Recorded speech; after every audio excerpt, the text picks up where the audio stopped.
As কুকিংয়ে তোমাদের সবাইকে স্বাগত। চাউমিন চাউমিন তো অনেকে অনেকভাবে বানিয়ে খেয়েছো। তোমরা এইভাবে বাড়িতে একবার হলেও বানিয়ে দেখো, মনে হবে একদম রেস্টুরেন্টে খাচ্ছি। তার জন্য 300 গ্রাম হাড়বিহীন চিকেন নিলাম, সেটাকে সরু সরু করে কেটে নিলাম। কেটে হাফ চা চামচের একটু কম লবণ দিলাম, হাফ চা চামচ লঙ্কার গুঁড়ো দিলাম, 2 চা চামচ সাদা তেল দিলাম, আর দেবো হাফ চা চামচ মরিচ গুঁড়ো। এটা মেখে আমি 1 ঘন্টা মতন রেস্টে রেখে দিলাম। তারপরে 3 চা চামচ কর্নফ্লাওয়ার দিয়ে মেখে নিলাম।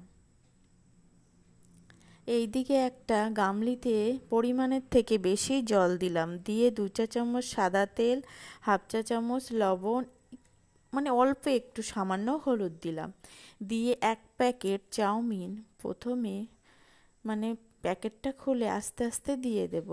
দিয়ে যেই জলটা গরম হবে আপনি চাই ওটা আস্তে আস্তে সরে যাবে, একটা চামচের সাহায্যে পুরোটাই গামলির ভিতরেও গিয়েছে। এইভাবে দিলে না ভাঙলে একদম পুরোটাই লম্বা লম্বা থাকে, খুব সুন্দর লাগে। এটা সিদ্ধ করে জল ঝরিয়ে ভালো করে ঠান্ডা জলে ধুয়ে নিয়েছি। ধুয়ে জল ঝরিয়ে 2 চা চামচ তেল মাখিয়ে রেখে দিলাম। এইভাবে রাখলে একটার গায়ে একটা চাউমিন লেগে যায় না। এবার সেই ফ্রাই প্যানে সেই চিকেনগুলো একে একে দিয়ে দিলাম, দিয়ে এক পিঠ একটু লালচে হলে আর এক পিঠ উল্টে দেব। এইভাবে এগুলোকে ঠিক লো আঁচে ভেজে নেব। এইদিকে একটা কড়াইতে, এটা ফ্রাই প্যান না, তবু এই কড়াইতে যদি কড়াইটা প্রচণ্ড গরম করে তারপরে তেলটা দিয়ে তেলটা গরম করে অল্প লবণ দিলে এই কড়াইতেই আর কড়ার গায়ে লেগে যাবে না চাউমিনগুলো। গরম করে দেব 2 চা চামচ মতো রসুন কুচি, 1 চা চামচ মতো আদা কুচি। এগুলো একটু সামান্য লালচে ভাজা ভাব হলে এইবার 2টো কোচানো পেঁয়াজ দেবো, লম্বা করে কেটে রাখা। এগুলো একটু সামান্য নাড়িয়ে চাড়িয়ে নেব। ভিডিওটা ভালো লাগলে অবশ্যই একটা লাইক দিয়ে বন্ধুরা দেখা শুরু করবে, আর ভিডিওটা সম্পূর্ণ দেখার অনুরোধ রইল। ভালো লাগলে অবশ্যই কমেন্টে জানিও কেমন হলো, আর বাড়িতে বানিয়ে একবার এই চাউমিন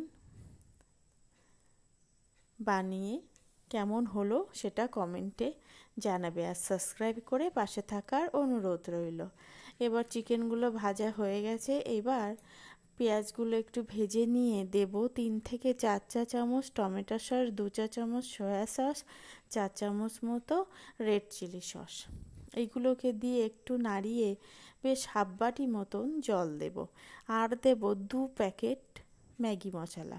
এটা দিলে না দারুণ একটা সেন্ট বা খেতেও খুব ভালো লাগে। আর দেব হাফ চা চামচ মরিচ গুঁড়ো।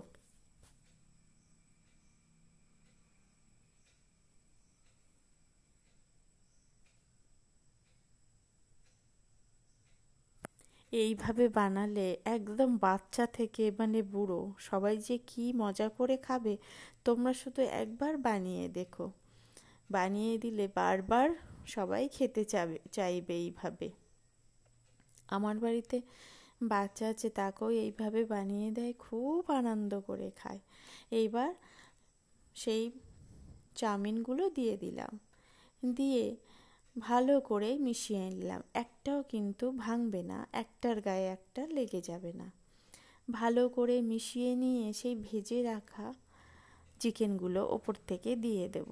দিয়ে সুন্দর করে মিশিয়ে নিলেই রেডি দারুণ স্বাদের রেস্টুরেন্ট স্টাইলে চিকেন চাউমিন। আমি এটাতে না ক্যাপসিকাম গাজর কিছুই দিলাম না, এইভাবেই খেতে খুব দারুণ লাগে। যদি তোমরা চাও তোমরা ক্যাপসিকাম, গাজর, বাঁধাকপি এগুলো দিয়েও বানাতে পারো। খুব জলদি বানানো হয়ে যায়, খেতে কিন্তু দারুণ লাগে। একবার হলেও বানিয়ে দেখো, দেখো হাত দিয়ে কতটা ঝরঝরে হয়েছে, আবার এটা একটু জুসি ভাব থাকবে। আর কেমন হলো অবশ্যই কমেন্টে তোমরা জানিও।